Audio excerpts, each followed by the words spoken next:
नमस्कार।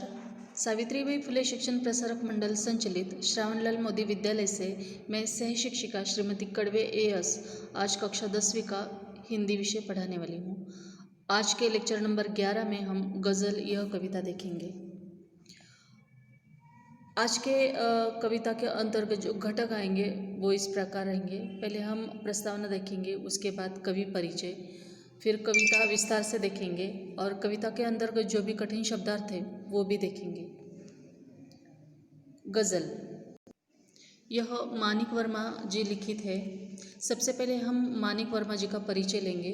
1938 में इनका जन्म हुआ उज्जैन में। उज्जैन यह मध्य प्रदेश राज्य में स्थित है। हास्य व्यंग के सशक्त हस्ताक्षर मानिक वर्मा जी वाचिक परंपरा में प्रमुख स्थान रखते हैं। आपके व्यंग बड़े ही धारदार होते हैं।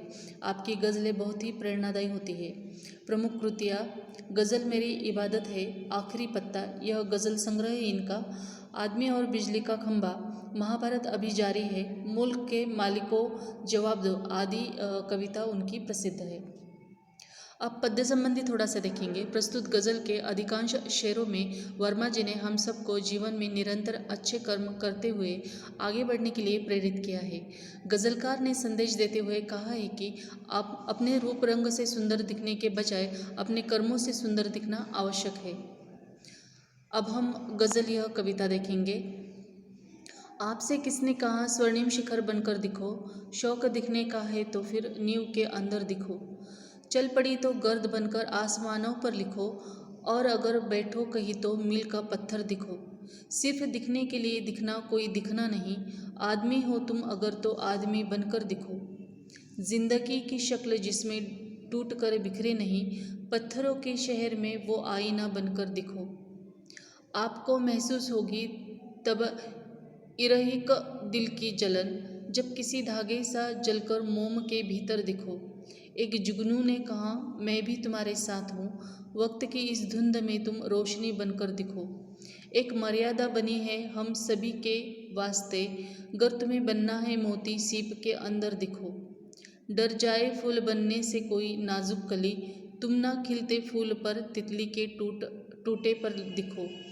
कोई ऐसी शक्ल तो मुझको दिखे इस भीड़ में, मैं जिसे देखूं उसी में तुम मुझे अक्सर दिखो। इस प्रकार यह गज़ल है। अब यह गज़ल हम विस्तार से देखेंगे अर्थ के साथ। आपसे किसने कहा स्वर्णिम शिखर बनकर दिखो, शौक दिखने का है तो फिर नींव के अंदर दिखो। चल पड़ी तो गर्द बनकर आसमानों पर लिखो, और अगर बैठो कहीं तो मील का पत्थर दिखो। देखिए कवि यहाँ पर कहना चाहते हैं, चमचमाते शिखरों को तो सभी देखते हैं, उनकी शान की प्रशंसा भी करते हैं।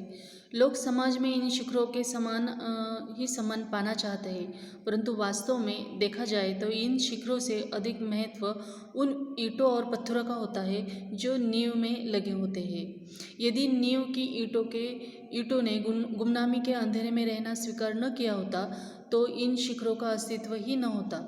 यदि हम समाज के लिए कुछ अच्छा करना चाहते हैं तो हमें प्रशंसा और वाहवाही का लोभ त्याग कर नींव की ईंटों के समान कुछ अच्छा काम करना चाहिए। चल पड़ी तो गर्द बनकर आसमानों पर लिखो, और अगर बैठो कहीं तो मील का पत्थर दिखो। देखिए यदि आप मंजिल की ओर अग्रसर है तो अपने अच्छे कर्मों के कारण उसी प्रकार आसमानों तक छा जाओ, जैसे आंधी आने पर पृथ्वी से आकाश तक धूल उड़ती चली जाती है। अर्थात आपके द्वारा किए गए अच्छे कामों का प्रभाव और चर्चा हर तरफ हो। और यदि आप मंजिल की ओर बढ़ते हुए मार्ग में कहीं बैठ जाते हैं तो ऐसे बैठो जैसे मील का पत्थर हो।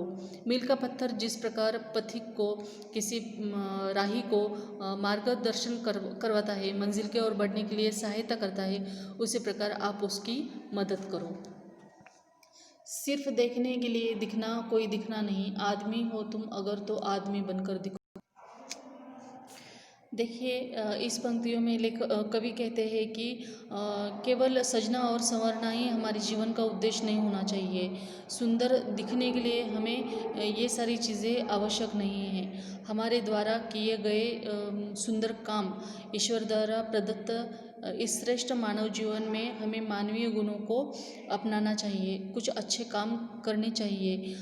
हमारे अंदर की खूबसूरती को हमें बाहर लाना है, ना कि सजना संवरना है। समाज में सभी के प्रति हमारा व्यवहार ऐसा हो कि सारा संसार हमें अच्छे मनुष्य के रूप में जाने, ना कि हमारी खूबसूरती की वजह से जाने, ऐसा कवि का यहाँ पर कहना है। जिंदगी की शक्ल जिसमें टूट कर बिखरे नहीं, पत्थरों के शहर में वो आईना बनकर दिखो। कवि कहते हैं कि हमें हर प्रतिकूल परिस्थिति में विचलित नहीं होना है, उसका डटकर सामना करना है, बिना टूटे बिना बिखरे। हर परिस्थिति का अगर हम डटकर सामना करते हैं तो हम हमारे लक्ष्य को प्राप्त कर सकते हैं, हमारी मंजिल को प्राप्त कर सकते हैं। आपको महसूस होगी तब हर एक दिल की जलन, जब किसी धागे सा जलकर मोम के भीतर दिखो। कवि कहते हैं कि हम प्रत्येक मानव से सहानुभूति रखनी चाहिए, हर किसी से हमें सहानुभूति रखनी चाहिए। यह तभी संभव हो सकता है जब हम उनके हर दुख में, तकलीफ़ में उनको समझें। जैसे मोमबत्ती का धागा सदा उसके साथ रहता है, उसके साथ जलता है, उसी प्रकार जब हम दीन दुखियों की पीड़ा को समझेंगे तो उसे दूर करने का यथासंभव प्रयास कर सकेंगे। इस प्रकार हम अपना मानव धर्म निभा पाएंगे। एक जुगनू ने कहा, मैं भी तुम्हारे साथ हूँ, वक्त की इस धुंध में तुम रोशनी बनकर दिखो। कवि कहते हैं कि जब हमारे जीवन में असफलताएं आती है तो वो असफलताएं धुंध की तरह होती है। हमारे जीवन में कई सारी कठिनाइयाँ आती है, तब हम मायूस हो जाते हैं और ये सारी असफलताएं, कठिनाइयाँ जैसे धुंध की तरह हमारे जीवन में अंधकारमय सारा जीवन कर जाती है। ऐसे समय में अगर एक छोटी सी आशा की किरण आती है तो हमारी उम्मीद बढ़ जाती है और इस अंधेरे को वो चीरते हुए एक नई रोशनी दे जाती है। जैसे एक छोटा सा चमकता हुआ जुगनू घने अंधेरे में उजाला फैला देता है, उसी तरह एक छोटी सी आशा की किरण हमारे जीवन को जगा देती है, जगमगा देती है। एक मर्यादा बनी है हम सभी के वास्ते, गर्त में बनना है मोती, सीप के अंदर दिखो। जब हम समाज में रहते हैं तो समाज की मर्यादाओं का, सीमाओं का हमें पालन करना चाहिए। हमारा व्यवहार समाज को स्वीकार्य होना चाहिए। इसीलिए कवि कहते हैं कि अगर तुम्हें मूल्यवान मोती बनना है तो वो मोती जैसे जो सीप में होता है उस तरह का हमें बनना है, बस दिखावे के लिए नहीं बनना है। समाज के कल्याण के लिए श्रेष्ठ कर्म हमें करने चाहिए और यही कर्म हमें हमारा सम्मान दिलाते हैं। डर जाए फूल बनने से कोई नाजुक कली, तुम न खिलते फूल पर तितली के टूटे पर दिखो। जैसे कली जानती है कि उसके खिलते ही तितली उसका रस चूसने के लिए आ जाएगी और फूल बनी कली को परेशान करेगी। तुम फूल को तितली से बचाने का प्रयास करो, अर्थात उसके डर को दूर करने में उसकी मदद करो। कोई ऐसी शक्ल तो मुझको दिखे इस भीड़ में, मैं जिसे देखूं उसी में तुम मुझे अक्सर दिखो। अब कवि कहते हैं कि भीड़ में जाने अनजाने अनगिनत चेहरे हर तरफ दिखाई देते हैं। कवि कहते हैं कि हे ईश्वर, मैं चाहता हूँ कि मैं जिसे भी देखूँ मुझे उसी में तुम नज़र आओ। तुम सभी में हो, सर्वव्यापी हो और मैं हर किसी में तुम्हारा ही रूप देख सकूं। यह कामना कवि यहाँ पर करते हैं। इस प्रकार हमारी गज़ल यहीं पर समाप्त होती है और अगले लेक्चर में हम रीढ़ की हड्डी यह पाठ देखेंगे। धन्यवाद।